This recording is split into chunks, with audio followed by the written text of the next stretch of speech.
बिस्मिल्लाहिर्रहमानिर्रहीम। MSc previous के लिए ये कुछ छोटे छोटे आर्टिकल्स जो हैं आज हम डिस्कस करेंगे, और ये ऑपरेशनल एम्पलीफायर की एप्लीकेशंस हैं, जिसमें सबसे पहले है कांस्टेंट करंट सोर्स। यानी कि हम एक ऐसा सोर्स बना सकते हैं, करंट सोर्स बना सकते हैं कि अगर लोड रेजिस्टेंस चेंज भी हो तो करंट की वैल्यू में कोई फ़र्क नहीं पड़ता। यानी कि करंट जो है वो कांस्टेंट रहता है, लोड रेजिस्टेंस चेंज भी हो जाए तो भी करंट कांस्टेंट ही रहेगा। तो ये है कांस्टेंट करंट सोर्स। अब इसका सर्किट ज़रा देखें। ये हमारा ऑपरेशनल एम्पलीफायर है। इस ऑपरेशनल एम्पलीफायर के साथ हमने ये इनपुट सोर्स के तौर पर बैटरी लगा दी है, डीसी सोर्स लगा दिया है। इसके साथ ये रेजिस्टर है जिसकी वैल्यू जो है रेजिस्टेंस की RI के बराबर है, और ये वो लोड रेजिस्टर है कि अगर इसकी वैल्यू यानी कि लोड रेजिस्टेंस जो है कम हो या ज़्यादा हो या वेरी करे, लेकिन करंट की वैल्यू जो है वो कांस्टेंट ही रहती है। तो ये कैसे पॉसिबल है? यहाँ देखिए, ये आपके पास इनपुट Vin है। अब चूंकि ये जो ऑपरेशनल एम्पलीफायर है इसका नॉन इन्वर्टिंग टर्मिनल जो है हमने ग्राउंड किया हुआ है, तो इसका मतलब ये होगा कि यहाँ पे पोटेंशियल की वैल्यू 0 के बराबर है। ये 0 वोल्ट के ऊपर ये टर्मिनल है। तो आपको पता ही है कि ये अगर 0 पोटेंशियल के ऊपर हम नॉन इन्वर्टिंग टर्मिनल रखते हैं तो यहाँ भी पोटेंशियल की वैल्यू 0 ही होगी, जिसको हम नाम देते हैं प्रिंसिपल ऑफ वर्चुअल ग्राउंड। तो ये पॉइंट भी 0 लेवल पे, 0 पोटेंशियल पे है। तो ये जो रेजिस्टर है इसके ऊपर जरा गौर करें। इसका ये जो टर्मिनल है इसका पोटेंशियल है Vin, और ये जो टर्मिनल है इसका पोटेंशियल है 0। इसका मतलब ये हुआ कि इस रेजिस्टर के अक्रॉस पोटेंशियल का डिफरेंस Vin के बराबर होगा। पोटेंशियल डिफरेंस Vin माइनस 0, ये Vin के बराबर इसका पोटेंशियल का डिफरेंस होगा इस रेजिस्टर के अक्रॉस। तो इसमें से जो करंट फ्लो होगा उसको हम II से शो कर देते हैं। तो II जो होगा वो किसके बराबर होगा? ये ओह्म्स लॉ के मुताबिक सिंपली Vn ओवर RI के बराबर आ जाएगा। और अगली बात ये है कि चूंकि ऑपरेशनल एम्पलीफायर की ये जो इनपुट इम्पीडेंस होती है ये वेरी हाई होती है। हम आइडियल केस में क्या देते हैं कि इसकी वैल्यू इन्फिनिटी है, तो डेफिनेटली इधर कोई करंट फ्लो नहीं हो रहा। तो हम किरचॉफ करंट रूल अगर इस्तेमाल करते हैं तो जितना करंट इस पॉइंट की तरफ आता है उतना ही करंट इससे अवे जाता है। इसका मतलब ये हुआ कि जितना करंट इधर जा रहा है उतना ही करंट इधर जा रहा है। और ये करंट देखिए किसके अंदर से पास हो रहा है, ये लोड रेजिस्टर के थ्रू पास हो रहा है, ये IL। तो इसका मतलब क्या हुआ? किरचॉफ करंट रूल ये कहता है कि II जो होगा वो IL के बराबर होगा, और IL जो है ये लोड रेजिस्टर के थ्रू करंट फ्लो हो रहा है। तो हम कह सकते हैं कि IL जो है वो Vin ओवर RI के बराबर है। जब Vn की वैल्यू कांस्टेंट रखेंगे, RI की वैल्यू कांस्टेंट रखेंगे, तो जाहिर है II की वैल्यू भी कांस्टेंट रहेगी और IL की वैल्यू भी कांस्टेंट रहेगी। इसका मतलब ये हुआ कि अगर ये रेजिस्टर चेंज भी कर दें, कम कर दें या ज़्यादा कर दें, ये जो करंट होगा IL इसकी वैल्यू कांस्टेंट रहेगी, क्योंकि ये करंट इसमें जो फ्लो हो रहा है वो इस रेजिस्टर के ऊपर डिपेंड नहीं करता बल्कि इसके ऊपर डिपेंड करता है। तो इसकी वैल्यू चेंज होने के बावजूद ये IL जो है ये कांस्टेंट ही रहेगा। तो इसका मतलब ये हुआ कि ये हमारे पास एक ऐसा सोर्स आ गया कि यहाँ जो भी लोड रेजिस्टर यानी कि कोई भी हमने डिवाइस लगाया हुआ है उसकी रेजिस्टेंस वेरी कर जाती है, तो लेकिन ये जो करंट होगा उसके थ्रू पास हो रहा वो कांस्टेंट ही रहेगा। अब दूसरा इसमें छोटा सा टॉपिक देख लेते हैं। यह है करंट टू वोल्टेज कन्वर्टर। यानी कि अगर हम करंट को चेंज करते हैं तो उसी रेशो से वोल्टेज भी चेंज होगी। यानी कि हम बेसिकली करंट की जो चेंज है उसको कन्वर्ट कर रहे हैं वोल्टेज की चेंज में, यानी कि जितना करंट, जिस रेशो से करंट चेंज होगा उसी रेशो से इसकी वोल्टेज है आउटपुट पे वो चेंज होगी। तो ये कैसे पॉसिबल है? ये हमारा वही सर्किट है। ये देखें कि ये टर्मिनल जो है जीरो पोटेंशियल पे है, तो इसका मतलब ये भी जीरो पोटेंशियल पे होगा। तो इधर से अगर करंट आ रहा है आई इन्वर्टिंग टर्मिनल के ऊपर, तो ये जिस तरह हमने पहले आर्टिकल में डिस्कस किया कि यहाँ इधर तो करंट जा नहीं रहा, यहाँ करंट तो जीरो के बराबर है। इसका मतलब ये हुआ कि सारे का सारा करंट इस रजिस्टर के थ्रू पास होगा और ये आउटपुट की तरफ जाएगा। ये देखिए, ये इस टर्मिनल की तरफ जाएगा। तो ये वी आउट किसके बराबर होगी? वी आउट देखिए, ये जो रजिस्टर है इसका ये टर्मिनल जीरो पोटेंशियल पे और ये टर्मिनल जो है वो वी आउट के ऊपर है। इसका मतलब ये हुआ कि इस रजिस्टर के अक्रॉस जो पोटेंशियल का डिफरेंस होगा वी आउट के बराबर होगा, यानी कि वी आउट माइनस जीरो, तो वी आउट के बराबर ही होगा इसका पोटेंशियल का डिफरेंस। और इसमें करंट कितना फ्लो हो रहा है? आई। तो इसका मतलब ये हुआ कि वी आउट जो होगा, यानी कि इस अक्रॉस जो पोटेंशियल का डिफरेंस होगा वो एक्चुअली वो पोटेंशियल डिफरेंस होगा जो इस रजिस्टर के अक्रॉस, यानी कि आर एफ के अक्रॉस डेवलप हो रहा है। तो हम ओम्स लॉ इस्तेमाल करके कह सकते हैं कि वी आउट जो है वो आई आर एफ के बराबर होगा। अब यहाँ देखिए कि हमारा जो आउटपुट वोल्टेज है वो इनपुट करंट के ऊपर डिपेंड करता है। आर एफ की वैल्यू कांस्टेंट है, इनपुट करंट वेरी करेगा, आउटपुट वोल्टेज वेरी होगी। ये कांस्टेंट है, इसका मतलब ये हुआ कि आउटपुट वोल्टेज है इनपुट करंट के डायरेक्टली प्रोपोर्शनल है। जिस रेशो से ये इनपुट करंट चेंज होगा उसी रेशो से आउटपुट वोल्टेज जो है वो चेंज होगी, यानी कि हमने करंट की चेंज को वोल्टेज की चेंज में कन्वर्ट कर दिया है। इसका मतलब ये हुआ कि अगर जितनी चेंज आपके पास आ रही है वी आउट में वो प्रोपोर्शनल होगी actually change in input current. इसकी एक छोटी सी एग्जांपल आपके सामने है। यहाँ हमने फोटो सेल लगा दी, फोटो डायोड लगा दिया है। अब ये फोटो डायोड जो होता है, जाहिर है इसके ऊपर जब, या आप ये भी कह सकते हैं फोटो डायोड की बजाय यहाँ एलडीआर लगा दिया, तो फोटो डायोड जो है जब उसके ऊपर लाइट पड़ती है तो डेफिनेटली इसके रेजिस्टेंस जो है वो चेंज होती है। रेजिस्टेंस के चेंज होने की वजह से क्या होगा, इसमें करंट जो है वेरी करेगा। अब करंट जो है वो वेरी करता है। ये देखिए यहाँ करंट वेरी हो रहा है, ये इनपुट वोल्टेज जो है कांस्टेंट है। तो यहाँ वोल्टेज कांस्टेंट है, ये परमानेंटली जीरो के ऊपर, इस टर्मिनल का जो पोटेंशियल है वो जीरो के बराबर है, प्रिंसिपल ऑफ वर्चुअल ग्राउंड। इसका मतलब ये हुआ कि इसकी रेजिस्टेंस चेंज होने की वजह से ये करंट चेंज होगा। तो जब ये करंट चेंज होगा तो ये हमारा टर्मिनल जो है ये तो जीरो पोटेंशियल पे कांस्टेंट है, करंट चेंज होगा तो इसका मतलब ये, और ये रेजिस्टेंस भी कांस्टेंट है। करंट चेंज होगा तो इसके अक्रॉस पोटेंशियल का डिफरेंस चेंज होगा। जब ये कांस्टेंट है जीरो पे, इसका ये टर्मिनल जीरो के ऊपर है, इसका मतलब चेंज अब आउटपुट में आ रही।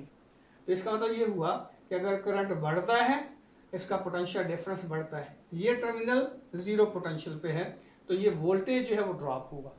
इसका यानी कि मतलब ये हुआ कि जिस रेशो से इनपुट करंट चेंज हो रहा है आउटपुट वोल्टेज उसी रेशियो से चेंज हो रही है। तो हम सिंपली कह सकते हैं V out is equal to I R F. जितना करंट यहाँ से पास होगा उतने करंट यहाँ से पास होगा, इसका पोटेंशियल का डिफरेंस इसके पोटेंशियल के वी आउट के बराबर होगा। तो वी आउट जो है आई आर एफ के बराबर होगा। अगर हम ये इनपुट करंट जो है वो चेंज कर देते हैं तो उसी रेशो से आउटपुट वोल्टेज जो है वो चेंज होगी, इसलिए इसको करंट टू वोल्टेज कन्वर्टर कहते हैं।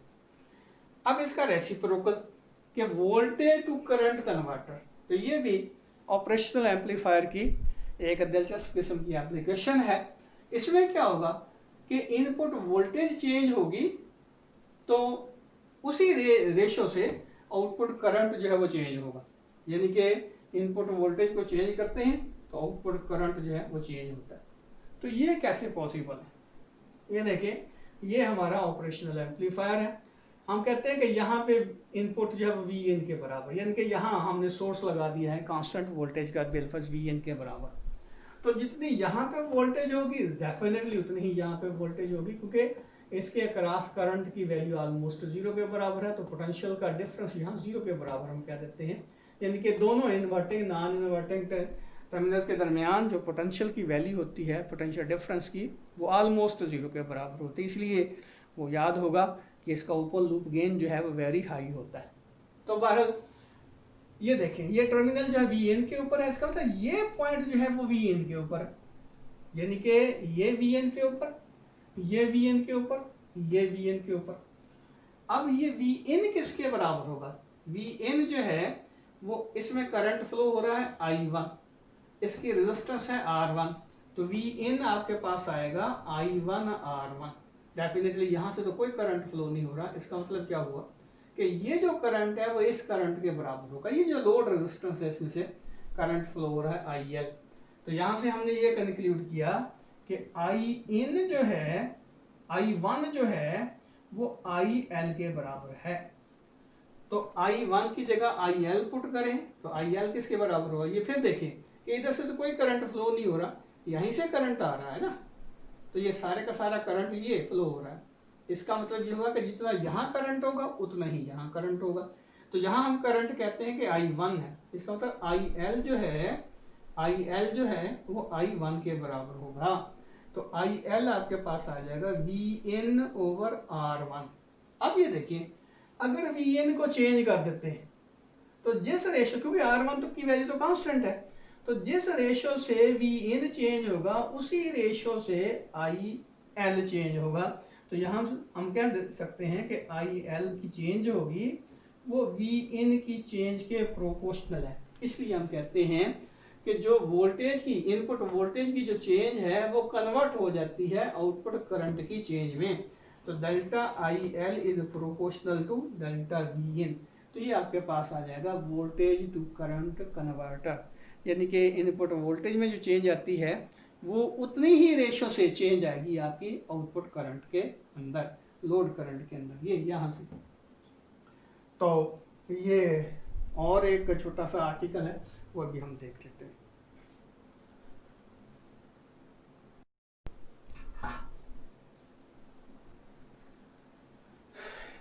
ये कुछ और एप्लीकेशन जो है ऑपरेशनल एम्पलीफायर की आपके सामने है। इसमें ये है पीक डिटेक्टर।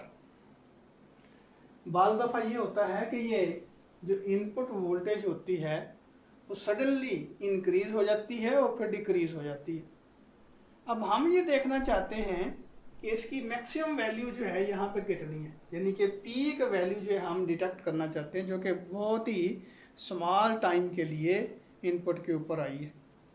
तो डेफिनेटली ऑर्डिनरी मेथड से उसको मेजर नहीं किया जा सकता। तो क्या करते हैं, ये हम ऑपरेशनल एम्पलीफायर को इस्तेमाल करके पीक डिटेक्टर बनाते हैं।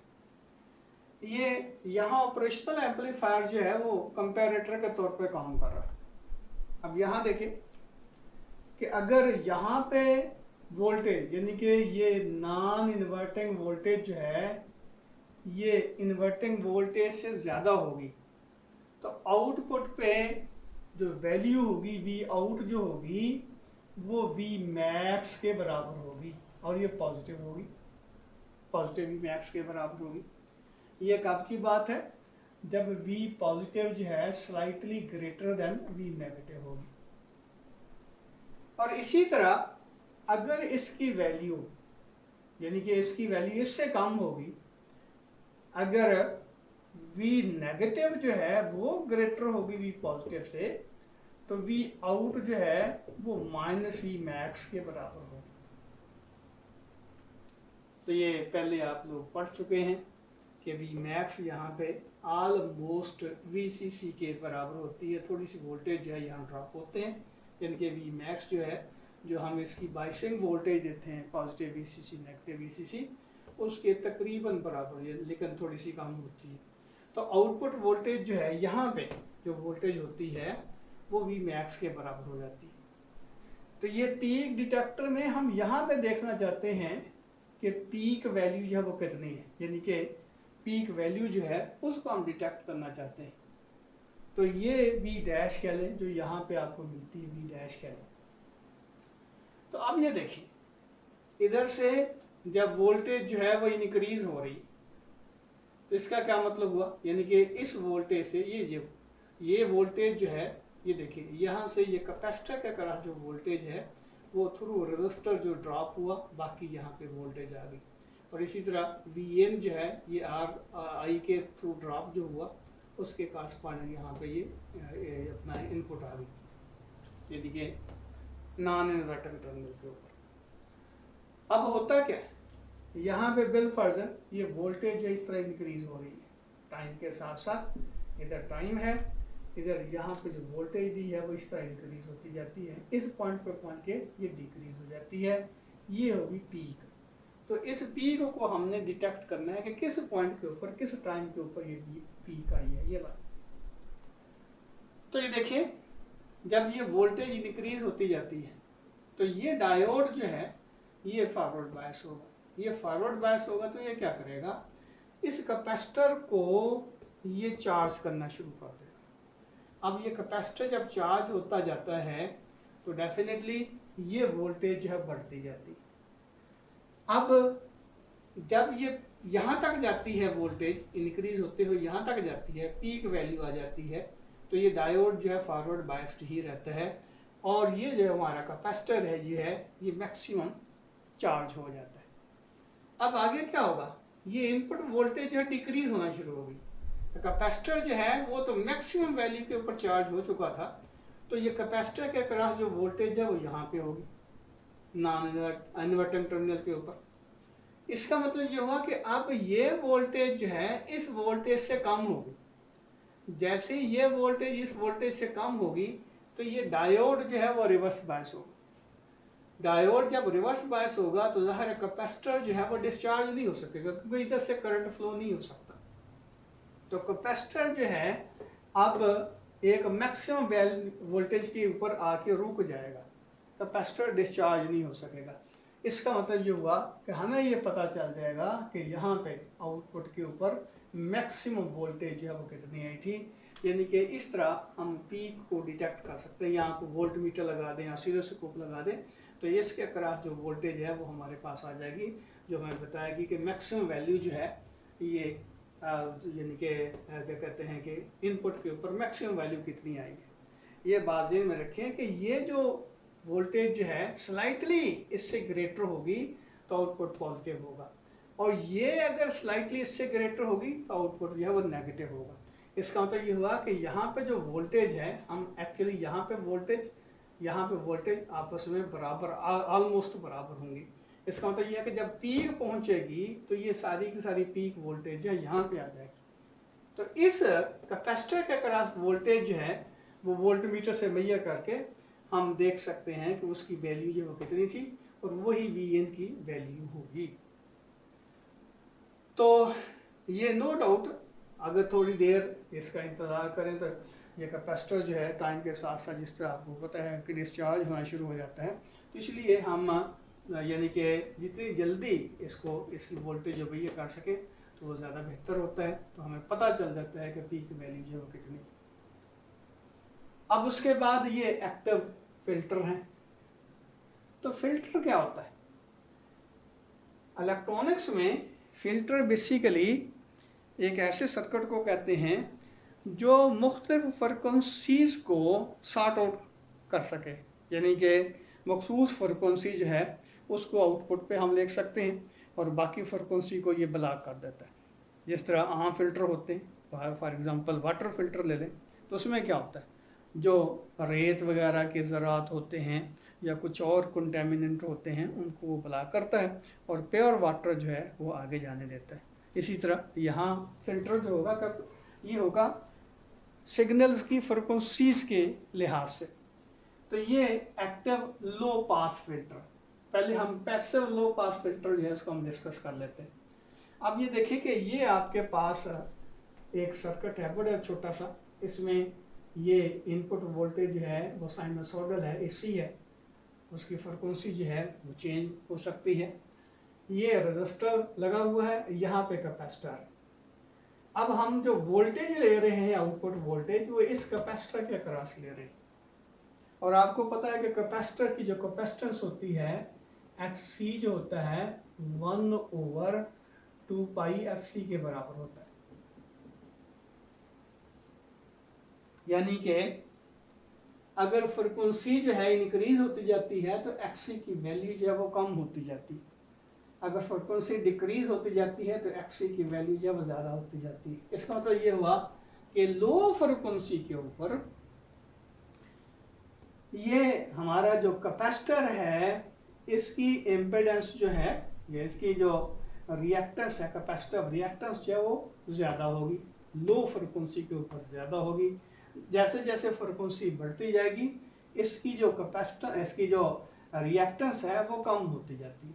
तो इसका मतलब ये हुआ कि अगर यहाँ हम ऐसे सिग्नल जो है इनपुट पर देते हैं जिसकी फ्रिक्वेंसी जो है ग्रेजुअली इंक्रीज होती जाती है, तो ये आउटपुट जो है उसी लिहाज से डिक्रीज होती जाएगी, क्योंकि इसकी इम्पीडेंस जो है वो कम होती जाएगी और इसके क्रॉस वोल्टेज जो है वो ड्रॉप होते जाएंगे। इसका मतलब ये हुआ कि ये हमारे पास एक ऐसा सर्किट आ गया कि जब लो फ्रिक्वेंसी होती है तो आउटपुट पे वोल्टेज मैक्सिमम होगी, जैसे जैसे फ्रिक्वेंसी जो है वो इंक्रीज होती जाती है आउटपुट पे वोल्टेज जो है वो कम होती जाती है।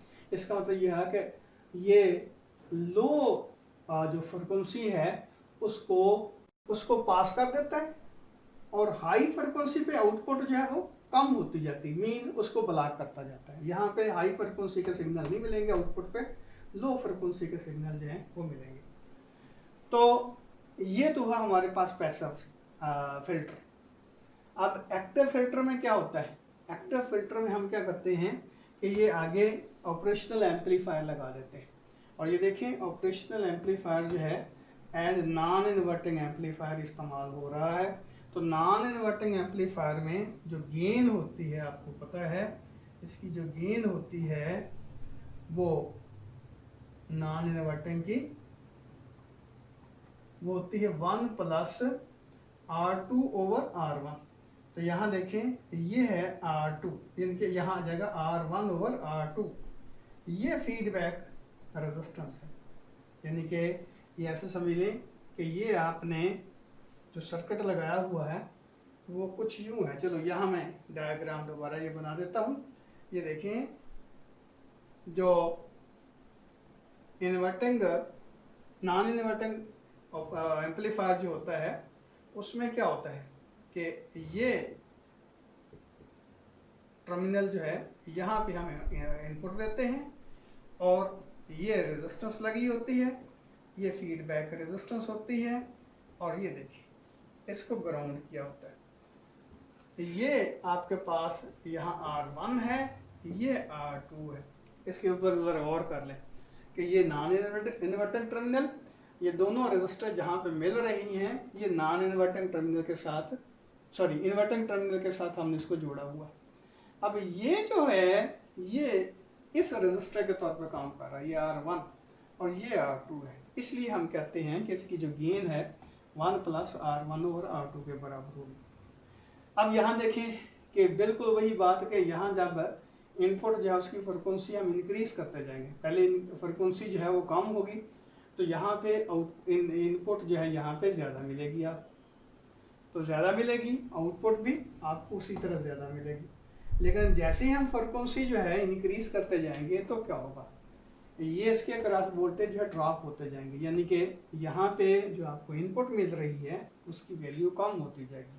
रिजल्ट क्या निकलेगा कि आउटपुट की वैल्यू भी उसी लिहाज से कम होती जाएगी। तो ये देखिए अगर इसका ग्राफ ड्रा करें तो वो कुछ यूँ आता है, इधर आपके पास गेन आ रही है, तो ये गेन जो है output over input, output over input, लेकिन ये गेन जो है हम डीबी में लेते हैं, डेसिबल में लेते हैं। इंशाल्लाह इसका भी किसी दिन बताऊंगा कि ये गेन डेसिबल में क्यों लेते हैं। तो बहरहाल ये आपके पास 0 dB, ये -3 dB और ये -20 dB। अब यहाँ देखिए ये होगी इसकी क्रिटिकल फ्रिक्वेंसी, अपना फ्रिक्वेंसी, ये क्रिटिकल फ्रिक्वेंसी के ऊपर ये जो इसकी गेन होगी -3 dB के बराबर होगी।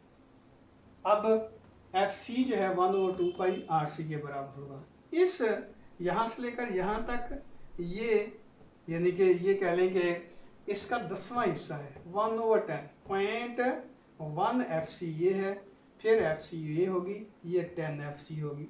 इसका मतलब ये 10 टाइम फ्रिक्वेंसी जो है इससे ज़्यादा है। और इतने ड्यूरेशन में इसकी गेन में जो डिक्लाइन आया है वो 20 dB का है। इसलिए हम कहते हैं कि इसका रोल ऑफ रेट, ये कहलाता है रोल ऑफ रेट। इसका जो रोल ऑफ रेट है वो -20 dB पर डिकेड के बराबर होगा। और ये जो हमने दो कंपोनेंट इस्तेमाल किए हैं ये वाले R और C, इसको हम नाम देते हैं पोल का, पोल। तो ये सिंगल पोल है हमारे पास, active low pass filter single pole. तो सिंगल पोल में इसका जो रोल ऑफ रेट होता है वो -20 dB पर डिकेड के बराबर होता है। यानी कि ये 10 टाइम फ्रिक्वेंसी इंक्रीज हुई है और उसके लिहाज से ये जो हमारा डिक्लाइन आया है आउटपुट सिग्नल में, आउटपुट वोल्टेज में जो कमी वाकई हुई है वो तकरीबन 20 dB है। तो इसलिए हम कहते हैं कि इसका रोल ऑफ रेट जो है वो 20 dB पर डिकेड के बराबर होगा। अब इसी तरह इसका रेसिप्रोकल है एक्टिव हाई पास फिल्टर। अब एक्टिव हाई पास फिल्टर में ये देखें कि ये जो कंपोनेंट हमने लगाए थे पैसिव R और C, उसको इंटरचेंज कर देते हैं। अब ये जो कैपेसिटर हमने लगाया है रेजिस्टेंस के अक्रॉस वोल्टेज हम ले रहे हैं, तो डेफिनेटली जब फ्रिक्वेंसी जो है वो लो होगी तो इसकी एटेन्यूएशन जो है वो ज़्यादा होगी, यानी कि XC की वैल्यू जो है वो ज़्यादा होगी। XC की वैल्यू ज़्यादा होगी तो इसमें से करंट कम फ्लो होगा, तो आउटपुट पे हमें वोल्टेज कंपैरेटिवली कम मिलेगी। और वेरी लो फ्रिक्वेंसी के ऊपर क्या होगा, ये ब्लॉक कर देगा, यहाँ से कोई करंट फ्लो नहीं हो सकेगा। जब रेजिस्टेंस के अक्रॉस कोई करंट फ्लो नहीं हो सकेगा तो ये वी आउट की वैल्यू 0 के बराबर होगी। जैसे जैसे हम फ्रिक्वेंसी इंक्रीज करते जाते हैं इसकी जो XC की वैल्यू है वो कम होती जाती है, तो करंट बढ़ता जाता है। करंट बढ़ता जाता है तो इसके अक्रॉस जो वोल्टेज है वो इंक्रीज होती जाती है, यानी कि वी आउट की वैल्यू जो है वो इंक्रीज होती जाती है। तो अब ये भी एक सिंगल यानी कि पोल बना, ये एक पोल RC पोल।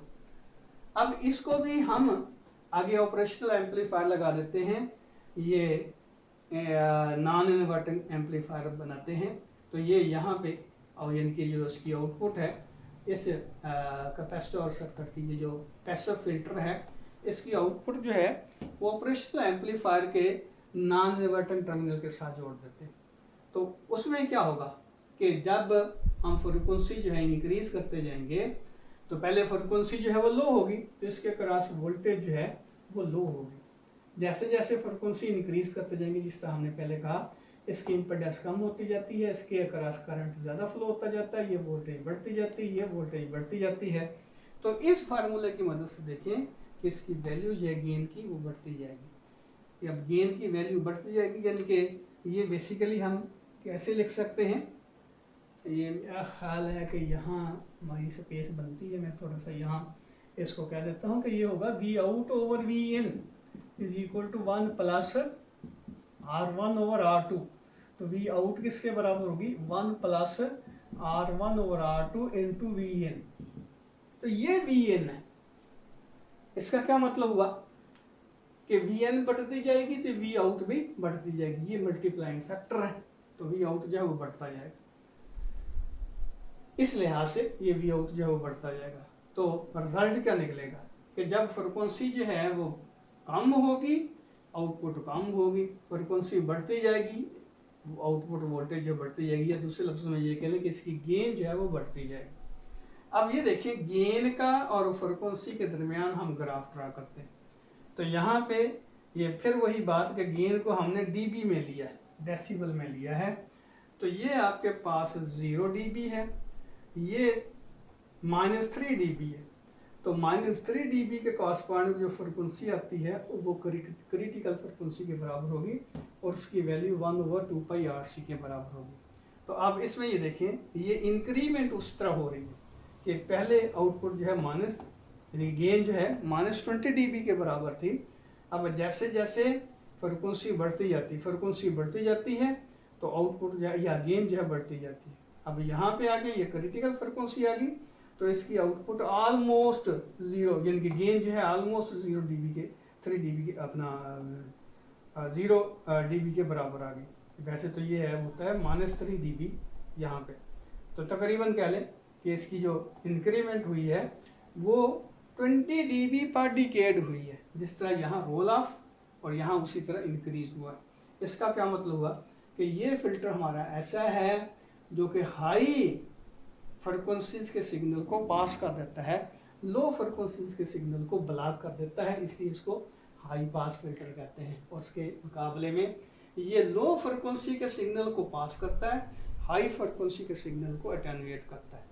अब अगली बात ये समझ लें ज़रा कि ये एक आइडियल केस है कि हम कहते हैं कि जैसे जैसे फ्रिक्वेंसी इंक्रीज होती जाती है अब ये कांस्टेंट रहेगा, लेकिन इसका एक ऐसी फ्रिक्वेंसी भी आएगी जिस पे इसकी जो गेन है फिर डिक्रीज होगी, और ये गेन जो है इसकी इनहेरेंट जो अटेन्यूएशन है ऑपरेशनल एम्पलीफायर की उसकी वजह से होगी। यानी कि ये फिल्टर जो है अप टू सम एक्सटेंट जो है हम कह सकते हैं कि इसकी वैल्यू जो है आउटपुट की कांस्टेंट रहेगी, लेकिन आइडियल केस में तो कांस्टेंट ही रहेगी, लेकिन इन रियल ये हमारा जो ऑपरेशनल एम्पलीफायर है इसकी भी इनहेरेंट रोल ऑफ होता है हाई फ्रिक्वेंसी के ऊपर, इसकी गेन जो है वो डिक्रीज हो जाती है, इनके आउटपुट पे जो वैल्यू आएगी वो डिक्रीज हो जाएगी।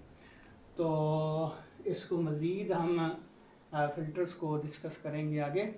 तो एक्टिव बैंड पास है, बैंड स्टॉप फिल्टर है, तो इसमें भी वो एक और सर्किट होता है आमतौर पे इस्तेमाल करते हैं सेलन की, जो कि एक ही ऑपरेशनल एम्पलीफायर में हम 2 पोल जो है इस्तेमाल कर सकते हैं। तो हम इंशाल्लाह नेक्स्ट लेक्चर में डिस्कस करेंगे। तो आप लोगों का बिल्कुल फीडबैक नहीं आ रहा है मैसेज प्रीवियस का, तो ये मुझे तो यूँ महसूस होता है कि शायद हम टाइम ज़ाया कर रहे हैं। तो बेटे ये आपका फ़ायदा है, आप इसको पढ़ें। जिन बच्चों को अभी तक पता नहीं उनको बताएं, ये आप लोगों की ज़िम्मेदारी है, सही है। ख़ास तौर पर ये जो CR है पता नहीं ये बता नहीं रहा लोगों को या क्या चक्कर है। तो मैंने ये देखा है कि इसका जो व्यू टाइम है आपके ये जो लेक्चर मैं दे रहा हूँ वो बहुत कम है। इसका मतलब ये हुआ कि बच्चे जो हैं लेक्चर देख ही नहीं रहे। तो बहरहाल ये फिर मैं रिक्वेस्ट करूँगा कि जिनको बच्चों को पता है वो बाकी बच्चों को बताएं, और मेरा जो चैनल है उसको सब्सक्राइब कर दें, ताकि जैसे ही मेरी वीडियो जो है मैं अपलोड करूँ अब तक मिल जाए। अल्लाह हाफिज़।